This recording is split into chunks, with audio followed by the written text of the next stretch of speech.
Hi friends, welcome back to my channel unbox kitchen. ఈరోజు చాలా టేస్టీగా ఉండే హైదరాబాదీ స్పెషల్ స్వీట్ డబల్ కా మీఠాని ఎలా చేసుకోవాలో చూద్దాం. బ్రెడ్తో చేసే ఈ డెజర్ట్ చాలా సాఫ్ట్గా, జ్యూసీగా ఇంకా రిచ్ టేస్ట్తో ఉంటుంది. ఫస్ట్ దీనికోసం 4 లేదా 5 బ్రెడ్ స్లైసెస్ని తీసుకోండి. ఈ స్వీట్ రెసిపీ కోసం మిల్క్ బ్రెడ్ అయితే చాలా టేస్టీగా ఉంటుంది.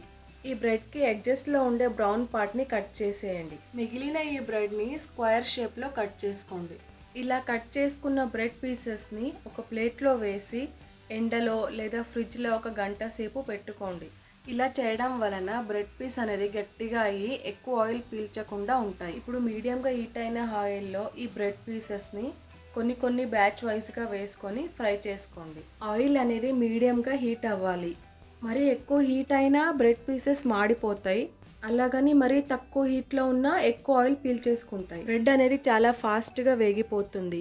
ఇలా గోల్డెన్ బ్రౌన్ కలర్లోకి వచ్చాక ఒక టిష్యూ ఉన్న ప్లేట్లోకి తీసుకోండి. నెక్స్ట్ ఇప్పుడు ప్యాన్లోకి 1/3 కప్ దాకా షుగర్ వేసుకొని అందులోకి 1/2 కప్పు దాకా వాటర్ పోసుకొని షుగర్ని బాగా మెల్ట్ చేసుకోండి. ఇప్పుడు కొంచెం రెడ్ ఫుడ్ కలర్ని వేసుకోండి. ఇది ఆప్షనల్ మాత్రమే, వద్దంటే స్కిప్ చేయొచ్చు. ఇప్పుడు ఇందులోకి 1 కప్ దాకా మిల్క్ వేసుకోండి. అలాగే మంచి ఫ్లేవర్ కోసం కొంచెం యాలకుల పొడి వేసుకోండి. ఇప్పుడు పాలు ఒక పొంగు వచ్చేంత వరకు అంతా బాగా కలుపుకోండి. తర్వాత ఇందులోకి 1/2 కప్పు కండెన్స్డ్ మిల్క్, అలాగే 1/2 కప్పు దాకా మిల్క్ పౌడర్ వేసుకోండి. ఒకవేళ మీ దగ్గర కోవా ఉంటే ఈ కండెన్స్డ్ మిల్క్ ఇంకా మిల్క్ పౌడర్కి బదులు కోవా వేసుకోవచ్చు. ఇప్పుడు ఈ కండెన్స్డ్ మిల్క్ ఇంకా మిల్క్ పౌడర్ అంతా బాగా పాలలోకి డిజాల్వ్ అయ్యేదాకా కలుపుతూనే ఉండండి. తర్వాత ముందుగా ఫ్రై చేసి పెట్టుకున్న ఈ బ్రెడ్ పీసెస్ని ఈ సిరప్లోకి వేసుకోండి. ఇప్పుడు 10 మినిట్స్ లో ఫ్లేమ్లో ఈ బ్రెడ్ పీసెస్కి సిరప్ అంతా పట్టేలాగా నెమ్మదిగా కలుపుకోండి.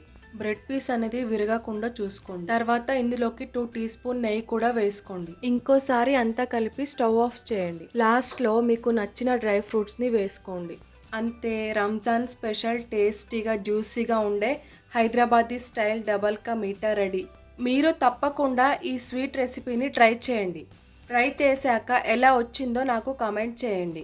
వీడియో నచ్చితే లైక్ చేసి షేర్ చేయండి. ఇంకా ఇలాంటి టేస్టీ అండ్ సింపుల్ రెసిపీస్ కోసం అన్బాక్స్ కిచెన్ ఛానల్ని సబ్స్క్రైబ్ చేసుకోండి.